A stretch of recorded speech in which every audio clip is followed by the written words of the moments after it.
بسم اللہ الرحمن الرحیم۔ اردو برائے جماعت سوم۔ السلام علیکم ورحمۃ اللہ وبرکاتہ۔ تو بچوں، آج جماعت سوم کا دوسرا سبق ہے اور یہ سبق ہے نعت۔ تو سر ورق پر آپ دیکھ رہے ہیں کہ نعت کی ایک نقش موجود ہے نعت کا، لیکن نعت پڑھنے سے پہلے ایک نظر ڈالتے ہیں کہ اس سبق میں آپ کیا کیا سیکھیں گے۔ تو آئیے ایک نظر ڈالیے۔ سب سے پہلے بلند خوانی، یعنی ہم اس نعت کو بلند آواز میں پڑھیں گے۔ نمبر 2، الف واو چھوٹی یہ اور بڑی یہ کے استعمال سے لفظ بنانا۔ پھلوں اور سبزیوں کے ناموں سے الفاظ بنانا۔ ہمارے پیارے نبی صلی اللہ علیہ وسلم کی کچھ صفات۔ نعت کسے کہتے ہیں، اور جو نعت ہم پڑھنے جا رہے ہیں اور جو ہم پڑھیں گے، اس نعت کے مصروں کا، اس کے شعر کا آسان مطلب کیا ہے۔ ایک مشق ہم حل کریں گے، اور اس مشق میں جو خاص چیز ہوگی وہ ہوگی ارکان بنائے۔ تو سب سے پہلے ہم اس نعت کو بلند آواز سے پڑھتے ہیں، تو تیار ہو جائیے۔ وہ حق کی باتیں بتانے والے، وہ سیدھا رستہ دکھانے والے،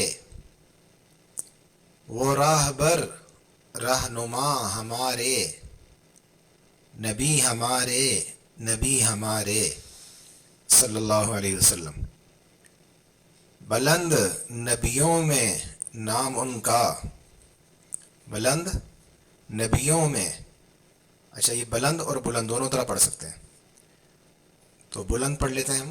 بلند نبیوں میں نام ان کا، فلک سے اونچا مقام ان کا، ہمارے ہادی خدا کے پیارے، نبی ہمارے، نبی ہمارے صلی اللہ علیہ وسلم۔ تو اس نعت کے شاعر جو ہیں وہ صوفی تبسم، صوفی غلام مصطفیٰ تبسم۔ کچھ الفاظ اس میں ایسے ہیں جن کی آواز ملتی جلتی ہے۔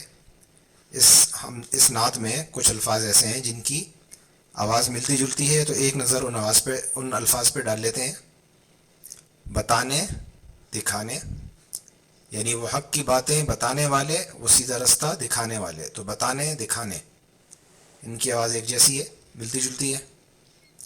آگے دیکھیے، نام اور مقام۔ تو بلند نبیوں میں نام ان کا، فلک سے اونچا مقام ان کا۔ تو نام اور مقام، ان کی آوازیں مل رہی ہیں۔ اس کے بعد پیارے اور ہمارے، ہمارے ہادی خدا کے پیارے، نبی ہمارے، نبی ہمارے۔ تو پیارے اور ہمارے، یہ دو الفاظ ایسے ہیں جن کی آوازیں مل رہی ہیں۔ دیکھیے کچھ اس میں خاص الفاظ ہیں۔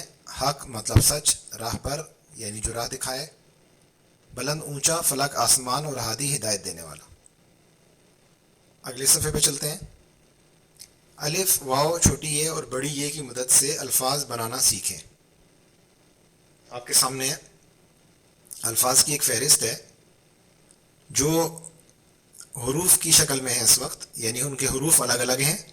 جب آپ انہیں جوڑیں گے تو یہ الفاظ وجود میں آ جائیں گے۔ سب سے پہلے ہم دیکھتے ہیں کہ الف کی مدد سے کس طریقے سے کوئی لفظ بنتا ہے۔ تو بے ہے، اور اس کے بعد الف ہے، اور پھر تے ہے۔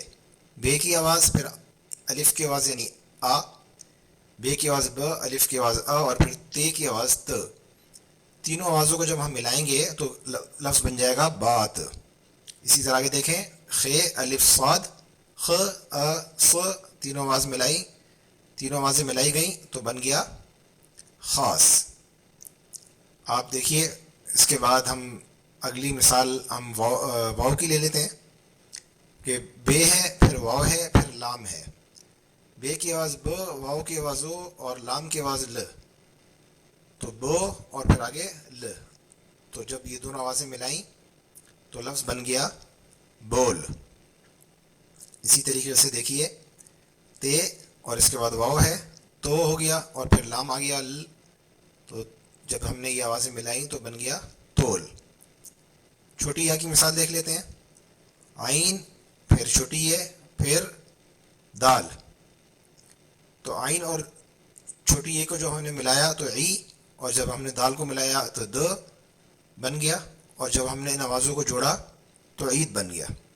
اسی طرح کاف پھر چھوٹی یہ کی پھر لام, تو کی اور لام کیل, تو دونوں آوازوں کو جب ہم نے جوڑا تو کیل بن گیا.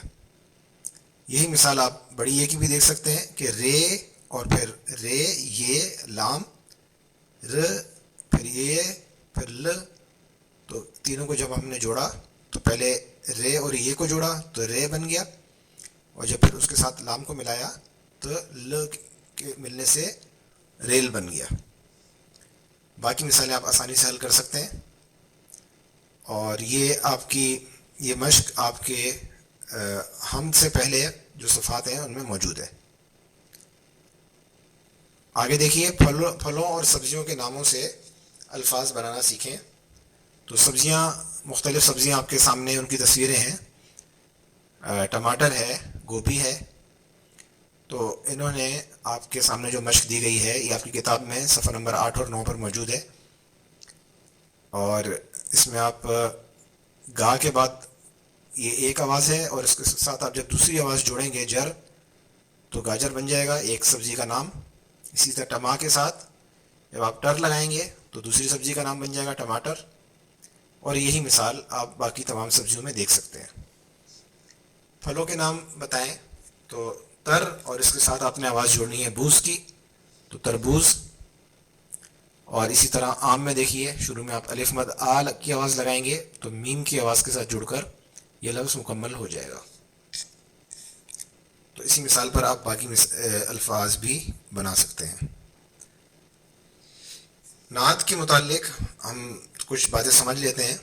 نعت کہتے ہیں جس نظم میں آپ صلی اللہ علیہ وسلم کی تعریف بیان کی جائے تو وہ نظم نعت کہلاتی ہے.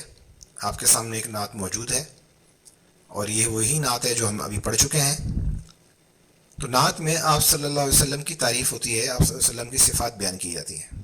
صفات کا کیا مطلب ہے, اس کی مثال آپ کے سامنے یہاں موجود ہے, آپ دیکھ لیجئے.